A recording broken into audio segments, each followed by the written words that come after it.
Ladies and gentlemen, welcome to another thrilling edition of Pretend Football, now being broadcast from PSBN Studios atop Old Smoky Butte. It's your boy, Maul, and I am here on my lonesome. Sike Manders will miss this week's episode, put on the shelf by Dr. Fung with a case of the black lung. Feel better, Sike. The entire group here and PSBN Studios is looking out for you. Ladies and gentlemen, I will be running it solo, and I am very excited about this. Now, this week, I will not be discussing any particular matchups. I will not be discussing any matchups or taking anything under the scalpel. We're really going to be discussing one very, very critical thing. We're 3/4 of the way through the season. The haves are having, the nots are not. But we are here to discuss greatness. Maul's word of the week is greatness indeed. And sometimes you have to search for greatness. Sometimes you have to seek it out. You have to peel back the layers of that greatness onion, if you will, to see what greatness looks like. In years past, greatness held the mantle of the Coach Hidalgo or even Coach Greg Cooter. Hell, greatness has even been on the hat of the Catskill Cleavers and Coach Joseph Pfeiffer. But no. This year, we truly are running amidst greatness. The South Shartsville Gravy Legs and head coach Mike Cooter have run roughshod through the league for the last three quarters of the season, and now are already clinched a playoff spot, already clinched their first round bye. There's nothing that anyone can do to stop them from that. At 17-1, they are the most dominant team I've ever seen in pretend football history. Looking back through the season, in week 1, the Knights of the Kings of Limbs tried to hold a candle to them, could not. 112-101. In week 3, they demolished the Luxacs 146.5-82. The Rainbow Unicorn Death Squad coach Ramona Swanson tried to do her best in week 4, but the Gravy Legs literally tore their horn off and shoved it within an inch of their spleen, 116-73.5. And the hits just kept on coming. I mean, the only time they lost was in week 5 to bitter division rival Marion Lion, who beat them 121.5-109 on a down week. But even in that week, the Shartsville Gravy Legs still defeated the Roswell 51ers 109.5-88. It's amazing what they've been able to do. Even in off weeks where they only scored 85 points, defeated both Molga and the Philadelphia Fanatics 85.5-75. And then they went right back to dominating. Giggity had one of the strongest weeks in week 9, and they fell prey to a monstrous 142.5 to the Shartsville Gravy Legs. They have been phenomenal. And now, only 3 weeks left in the season. 3 measly weeks left. Who else is on their hit list? Well, they've got their division matchups. Molga, they've got the Georgie O'Keefe Vagina Flowers and Giggity. One for each of those teams. I'm predicting losses. I don't think anybody can hold a candle to them. And then they have their inter-conference games in Week 10 against the Dirigibles, 11, the Dobbs Ferry Federalists, which should be a walkover, and in Week 12 against the Cincinnati Heartbreak. It is phenomenal what we're seeing, and we all need to respect the dominance that Coach Mike Cooter has put forth in the league this year. 17-1, again, clear, head and shoulders, knees and toes. Even if he lost every single game this year for the rest of the year out, there's only like a 1% chance that he wouldn't end with the best record, as the only team that can still catch him is the Cooter Institute Beavers, and we know that Coach Greg Cooter is terrible, so that's not going to happen.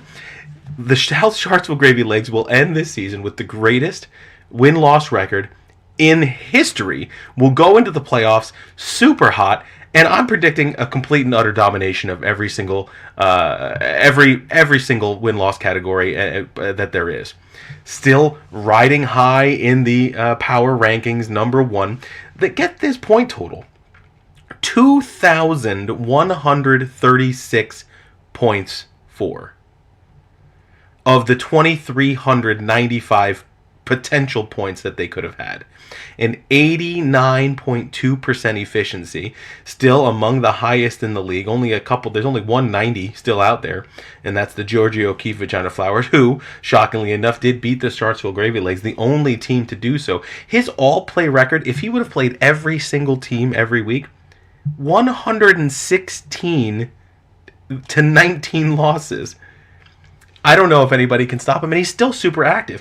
This most recent week, more trades, more colluding with potentially some of the other members out there in the league, doing what he can to absolutely show that he is here to win.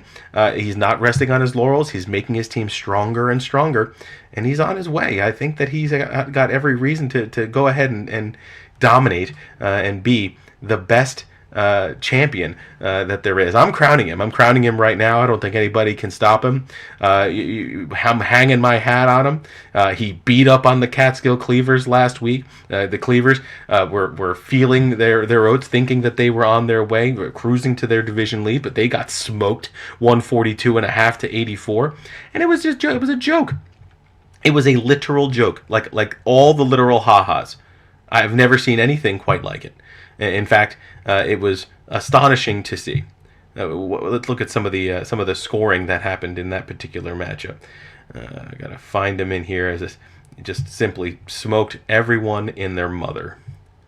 There you go. South Shartsville Gravy Legs. Russell Wilson, 41 points. By far the highest scorer in the game against the Cleavers.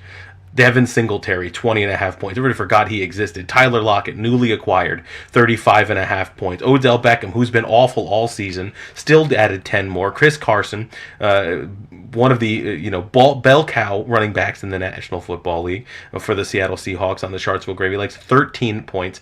Just ran all over everybody. And when you get high scores like Russell Wilson for the week, you can't help but go ahead and dominate it. And there was nothing that the Cleavers could do. Tariq Hill scored 25 points. Derek Carr added 19. Other than that, Bubkiss, Golden Tate, 8 points. Who cares?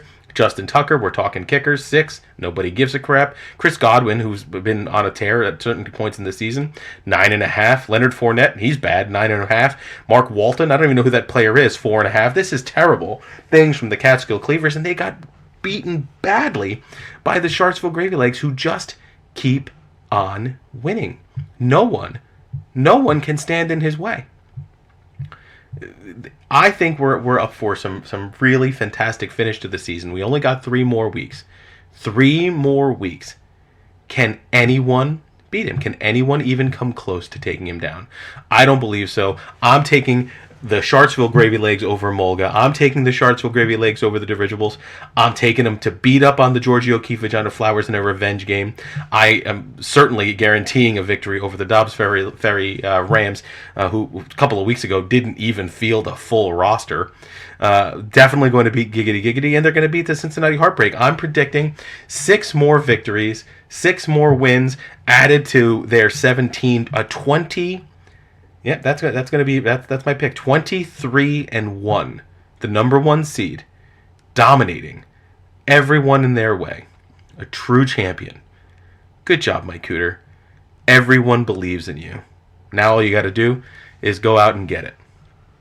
From all of us here at Old Smoky Butte here on PSBN 577, this is Maul Paderos. Thank you and good night.